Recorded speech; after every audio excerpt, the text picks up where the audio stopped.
गांव के कच्चे रास्तों पर सुबह का धुंधला उजाला धीरे धीरे फैल रहा है। पेड़ों की टहनियों पर ओस की बूंदें चमक रही हैं। उसी रास्ते पर सिर पर पुरानी छतरी टिकाए बूढ़े डाकिया हरिराम अपने झोले में चिट्ठियों की गठरी संभाले हुए धीमे धीमे कदमों से चलते जा रहे हैं। उनकी चाल में उम्र का बोझ साफ झलकता है, पर आंखों में वह पुरानी चमक अब भी बाकी है, जैसे हर खत में कोई नई उम्मीद छुपी हो। इस छोटे से गांव में हरिराम की पहचान चिट्ठियों से है। बरसों से वे यहाँ के लोगों की खुशियां, गम, इंतजार और यादें बांटते आए हैं। पर आज बारिश की हल्की फुहार में उनकी उंगलियों में एक पुरानी पीली पड़ चुकी चिट्ठी अटकी हुई है। यह चिट्ठी 20 साल से डाकघर के एक कोने में दबी रह गई थी। शायद किसी भूल के कारण या किस्मत के खेल में खो गई। उस पर लिखा है, राधा के नाम, अर्जुन की ओर से।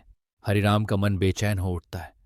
राधा, वही जो आज भी गांव के छोर पर बने अपने पुराने घर में खामोश रहती है, जिसके बारे में गांव में कहानियां हैं कि उसकी दुनिया एक दिन अचानक बदल गई थी। अर्जुन, उसका बचपन का साथी, जिससे उसकी आंखों में एक अलग ही चमक आ जाती थी। अर्जुन अचानक शहर चला गया था, कभी लौट कर नहीं आया। राधा की आंखें तब से सूनी हैं, पर उसके आंगन में कोई शिकायत नहीं दिखती। हरिराम छतरी को कसकर पकड़ते हैं। बारिश तेज हो चली है। कीचड़ भरे रास्तों पर फिसलते कसरते वे राधा के घर की ओर बढ़ते हैं। अंदर से आती धीमी धीमी भजन की आवाज और आंगन में अकेली बैठी राधा। हरिराम दरवाजे पर दस्तक देते हैं। राधा चौंक कर देखती है। एक बूढ़ा भीगा सा डाकिया, हाथ में पुरानी चिट्ठी।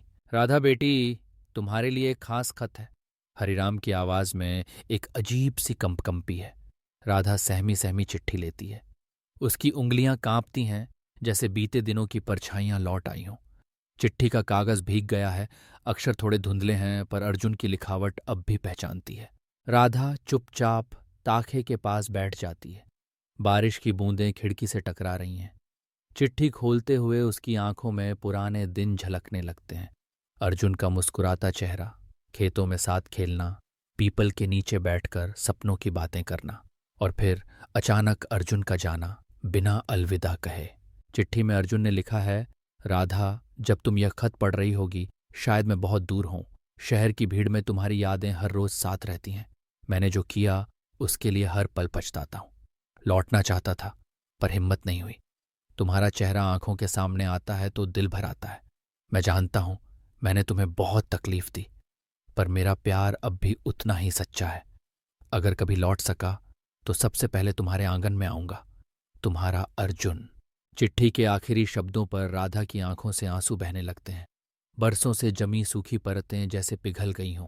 हरिराम चुपचाप खड़ा है, उसके चेहरे पर भीगती बारिश और बूढ़ी आंखों में गहरी संवेदना। वह जानता है कभी कभी वक्त से भी चिट्ठियां हार जाती हैं, पर जब पहुंचती हैं तो दिलों की गांठें खोल देती हैं। राधा चिट्ठी को छाती से लगा लेती है। उसके चेहरे पर दर्द भी है, सुकून भी।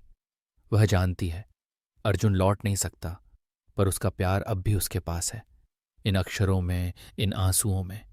हरिराम धीरे धीरे लौट जाता है, मन में एक अजीब सी तसल्ली के साथ। शायद डाकिये का असली काम यही है, लोगों के बीच बिछी चुप्पियों को भरना। बारिश अब थम गई है। गांव के ऊपर इंद्रधनुष निकल आया है। राधा अपने पुराने आंगन में बैठी है, आंसू पोंछते हुए अर्जुन के खत को सीने से लगाए।